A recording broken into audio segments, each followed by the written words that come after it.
Welcome back to the morning show here on Arise News. My name is Shaitan Atigari. I'm Rafah Yoseni. Let's get straight into it. Now, there are different beliefs and schools of thoughts that highlight the pros and cons of the work-life balance concept. While some agree it is not attainable, others implore organizations to encourage the practice as it helps optimize employee performance and reduces burnout.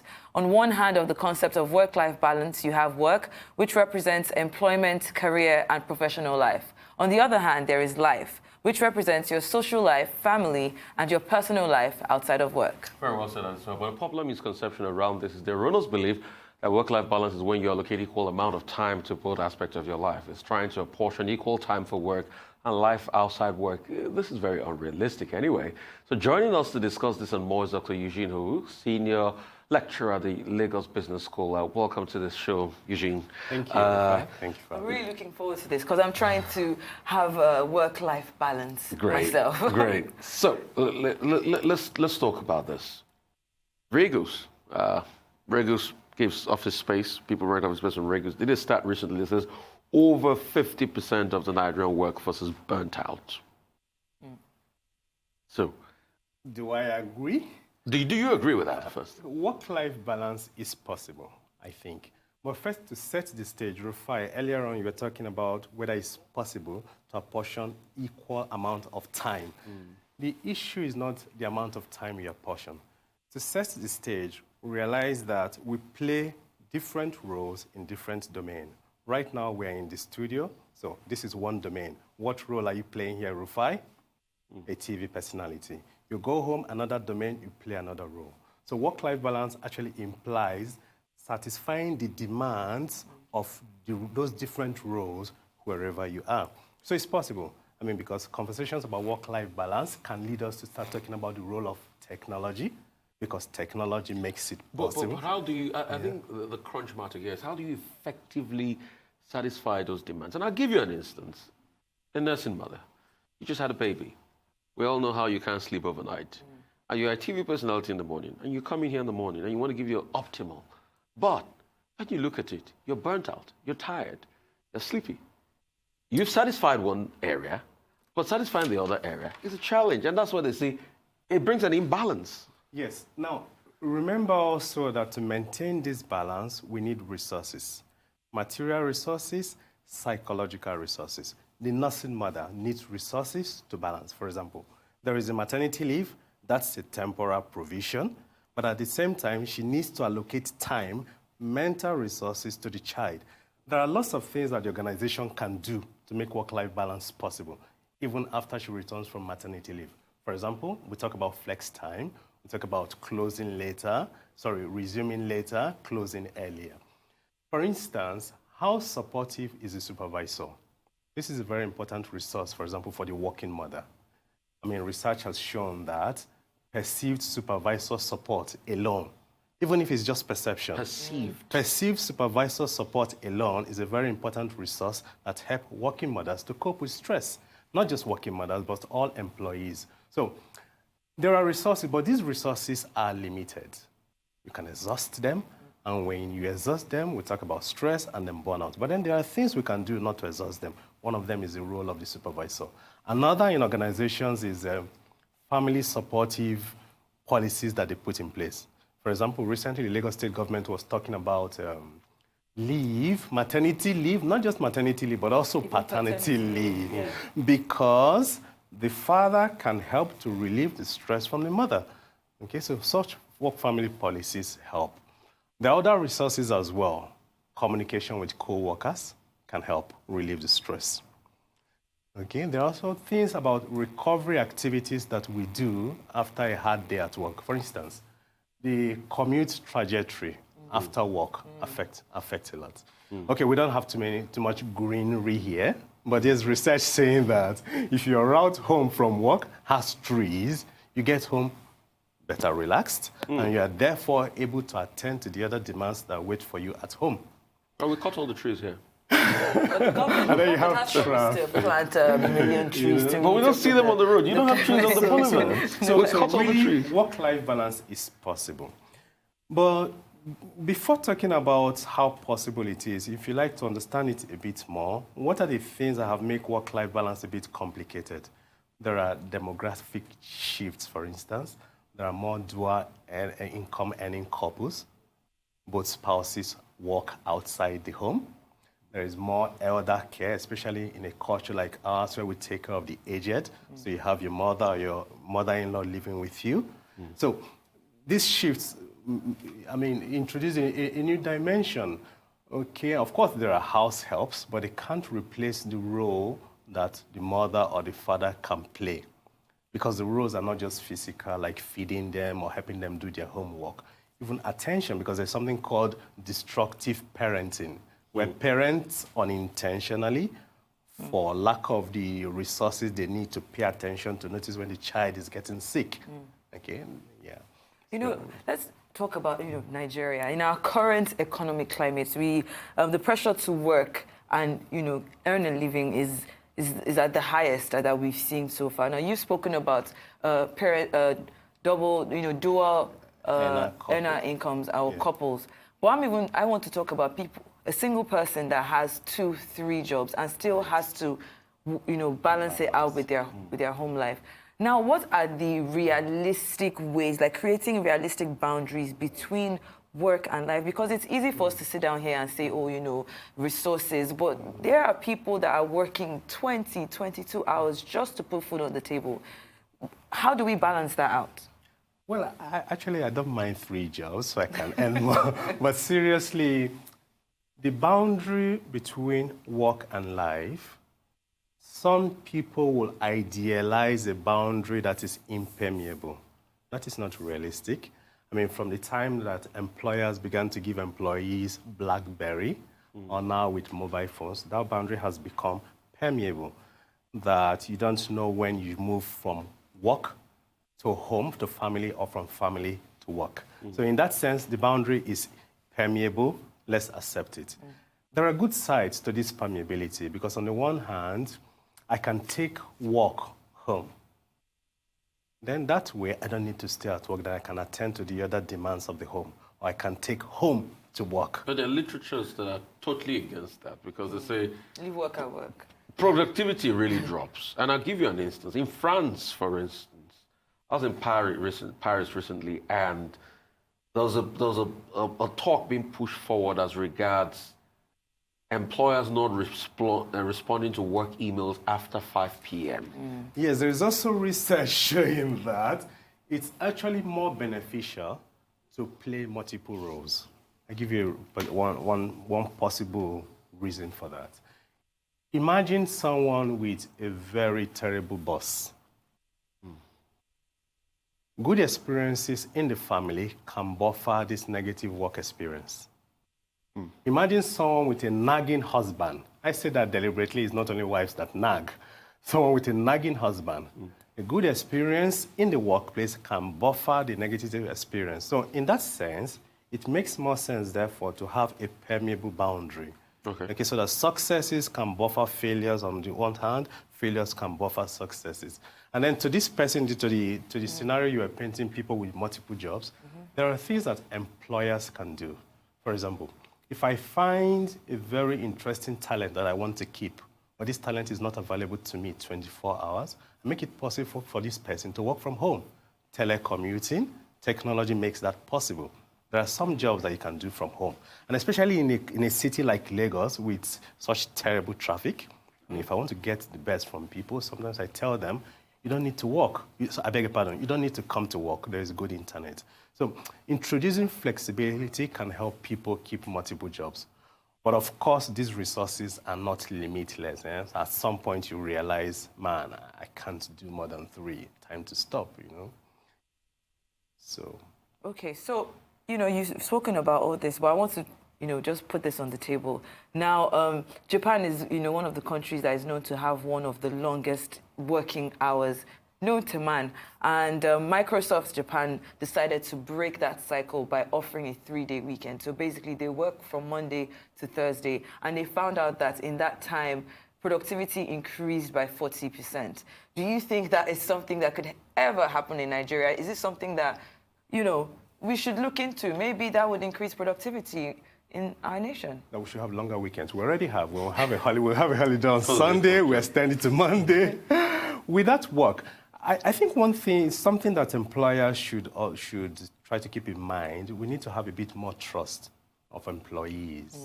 Because sometimes one of the reasons that we don't give them flexibility is we think they will not use it to work, that they will play.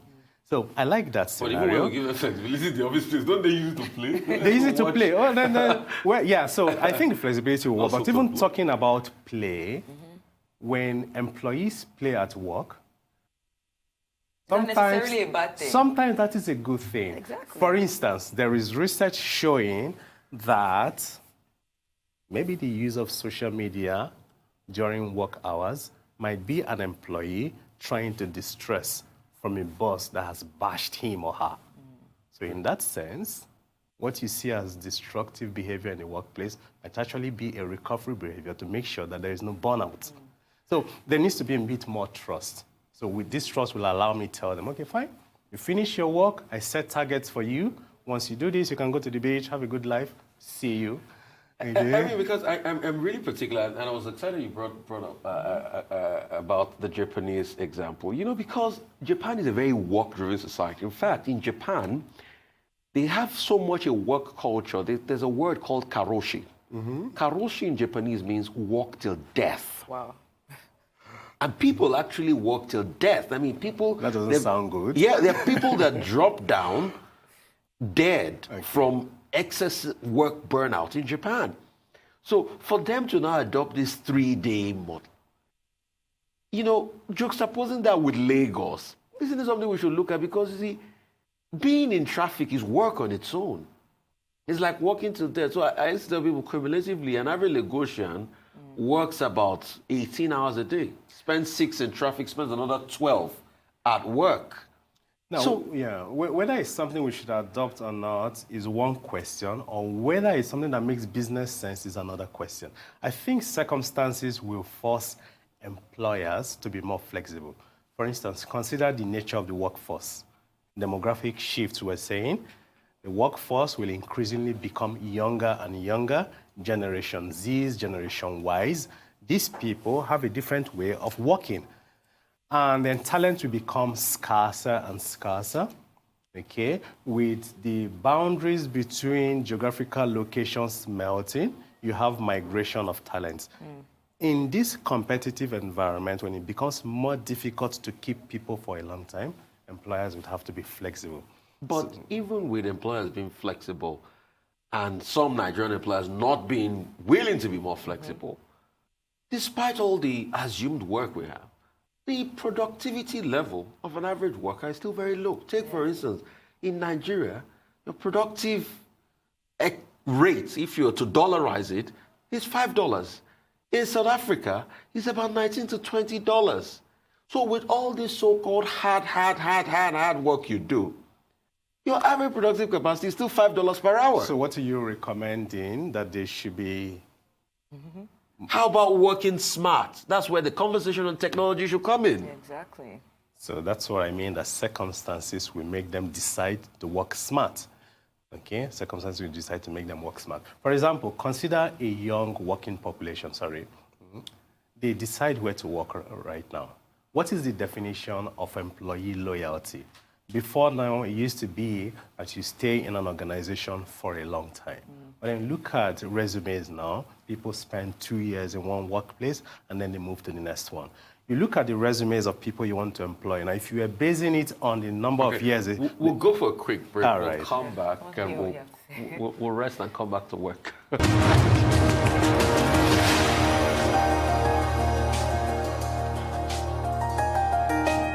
Welcome back to the morning show. We're still here in our Lagos studios talking to Dr. Eugene, who's senior lecturer at the Lagos Business School, and we're talking about work-life balance, which is a very interesting conversation we're having this morning. Now, I want to ask this. You know, Rufai had mentioned how we spend an average of about 6 to 7 hours in traffic probably every other week. And I have been in particular situations where I end up going for a work meeting or, something that has to do with work and find out that the essence of that meeting could have been passed across to me via WhatsApp calls, Skype, FaceTime. There's so many technology-driven apps that aid such, conversations. Why is it that it's something that is not still being embraced fully? If you can be in the comfort of your home and talk to somebody, miles away, you don't have to drive for 2 hours. Yeah. Why do we still have that culture? Why am I laughing? Because on the one hand, one of the courses I teach is called the Global Virtual Teams. Okay, so preparing executives for a future of work that is globalized, making use of technology. And ideally, it's supposed to make it possible to meet without physical movement. It's cheaper. You don't have to spend on buildings. It's safer. You don't have to travel. It's cheaper also because people don't have to waste time. That's the ideal situation. I'm laughing because in reality, sometimes you want to have meetings, and at the end, I say to the people that work with me, man, this global virtual team business, it doesn't always work. Why? Because of the realities we face. I have several modems. When I'm not in school we have a good internet connection. But when I decide to work from home, I have several modems. I have a museum of modems. Okay, so it's not possible. So you try this one, the internet is failing, you try the other. So there are constraints. For example, bandwidth is one serious constraint.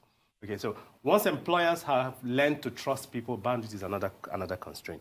Secondly, and here we can talk about the responsibility, how responsible employees, and there I also include myself, how responsible employees are.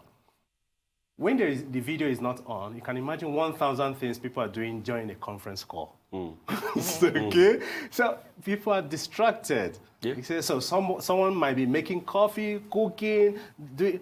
So, it just has to mute. Yeah, it just has to... But the point is that sometimes you don't trust that people will give all of their attention to that meeting. So this is one constraint. But at the same time, I advocate for trusting the employee in any case. Let's talk about the emergence of things like AI, machine learning, virtual reality in all of this. How can this simplify? I mean, you're the head of, work-life balance and behavioral department, work behavioral department at the Lagos Business School. And these are the new realities we face today. How can AI make it easier for us to work? How can VR, how can AR? The entertainment industry, just to add to that, have really gone in on virtual reality. We're seeing concerts where we're having real-life images of Tupac and people like that. So how can all of these technologies, make it easier to work? Technology, because that's a conversation about the future of work, but in any case, actually, it's a conversation about today. Technology is changing the nature of work itself, is changing the workplace and changing the worker. AI can help. AI can help in the sense that making faster decisions, analyzing data faster. Applications. Applications, yes. When the conversation about AI, because I'm very passionate about technology, at the Lagos Business School, we have a nascent virtual reality laboratory where we're trying to see how to apply virtual reality in learning and in the workplace. So I'm fascinated about technology. But first, when we bring up AI, one of the fears people have is that robots are taking away our jobs. I don't think we should have that fear, okay, because it's making work easier. It's very simple analogy is in traffic. Sometimes I get the impression that when the traffic light is not working on one of the streets in Lagos and there is a human being controlling the traffic is more chaotic. Someone might say that is an argument for AI. No, but a counter-argument will be that human being controlling the traffic at that point is taking into consideration several things the traffic light is not, which is why you have the traffic man sometimes telling you to move when the light is red. So rather than be afraid of AI, AI will improve work, but I think that we still need humans to help make the decisions. Actually, humans program the algorithms that power the artificial intelligence are written by human beings. So AI, yes, it will work, and then we should not be afraid of it. Okay? And the conversation about AI can also lead us to thinking, how can I prepare myself for such a future? Skills gap, required for a future where artificial intelligence is driving the workplace. A simple suggestion would be, first of all, have no fear, because even in the presence of algorithms, machine learning, and so forth, you need domain expertise. So do well what you do now. Are you a nurse? The medical knowledge you have, the machine will not have it as much as you. But this is changing. I mean, I think it was the Economist that said recently that this will add about $16 billion of world productivity. And the conversation is even going into more precision form of clinical surgeries, you know, with the use of AI, with the use of machine learning, to be able to aid the process. But is the Nigerian workforce ready for all of this? So are we having the right conversations on the fourth industrial revolution? I would like to be positive about that. Are we ready for the fourth industrial revolution? Yes and no. Is the civil service ready? Yes and no. Yes, because the technology is there and we don't have to reinvent it. We just leapfrog. Okay? You have multinational corporations employing software engineers who are working right here in Nigeria. So that is happening. So yes, we are ready. No, in the sense that there's a big skills gap to prepare for this. The younger generation are doing that more. The older generation, what I would say is, don't be afraid. What you know how to do, do it well, because when the software engineer has written the algorithms, they will come to you for domain expertise. Yeah, so we're ready, in a sense. You know, I truly must commend you for taking this on. You know, you have an entire department dedicated to this. And I'm curious to know what initiatives in particular that you are working on right now to make sure that this work-life balance is being implemented by managers and employees, making sure that it's an essential tool in increasing productivity. What initiatives are you working on? Well, this is a very good opportunity to, maybe use this platform to thank those who have helped us in this research, because one of my major research areas is work-life balance. We did a study, thanks to the Lagos state government, who gave us access to secondary schools and private schools, a study that lasted 3 years to find out the effect of work-family conflict. That is, when parents are not able to satisfy the demands of these roles, the effect of work-family conflict on child health. We found that work-family conflict adversely affects child health. You can say it's a no-brainer, but in addition, we found some resources that can be employed by the parents to mitigate against this risk. So this study was published in one of the major journals of organizational behavior, Journal of Occupational Health Psychology. So it's an ongoing research. We've done this. We're exploring different areas. One of the things we found was that a concept called decision authority, when employers allow employees to decide when and how to do their work, helps to mitigate work-family conflict.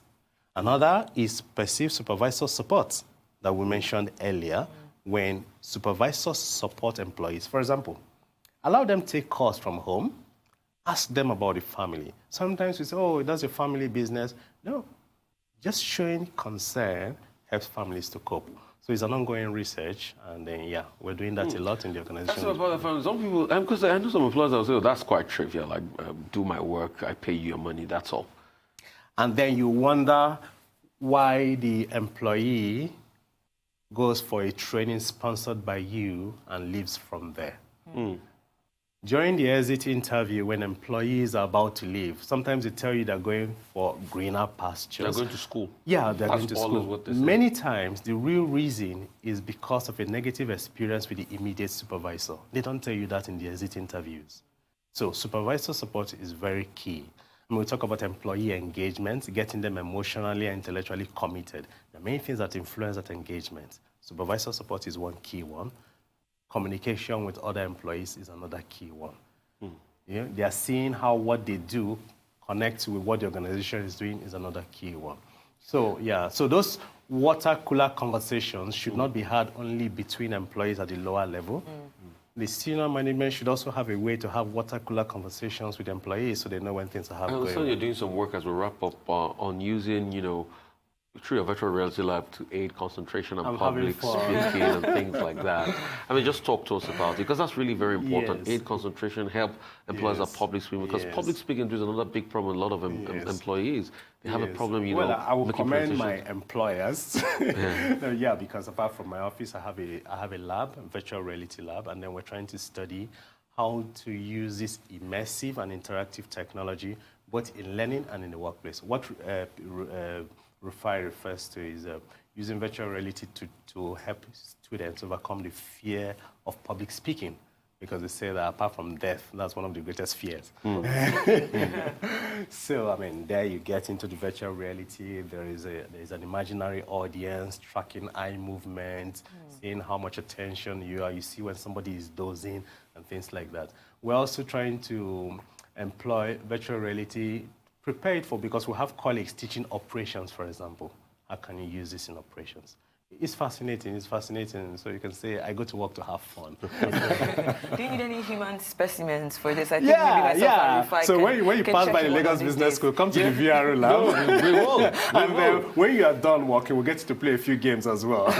Because that's really very important. And it's something to, you know, organizations should probably have. They should have game time. I know, well, I didn't go that far. I mean, you have said that some of the research that you mentioned, that Lagos state government was very supportive. Very supportive. Are there any other states that have shown this kind of support? Well, because my institution is in Lagos, we only approached the Lagos state government through the Ministry of Education. So they gave us access to the schools. So we have not approached other states. So hopefully when we expand the study, we'll go to the other states. I think no matter what people sometimes say about government, there are people who are interested in getting things work. So I have no doubt that we'll get the support when we get to other states. What will you say to the Nigerian hard-working individual out there as regards his mental balance, real quickly? They should rest. They should rest and sleep well. 7.5 hours of sleep is essential. That's true.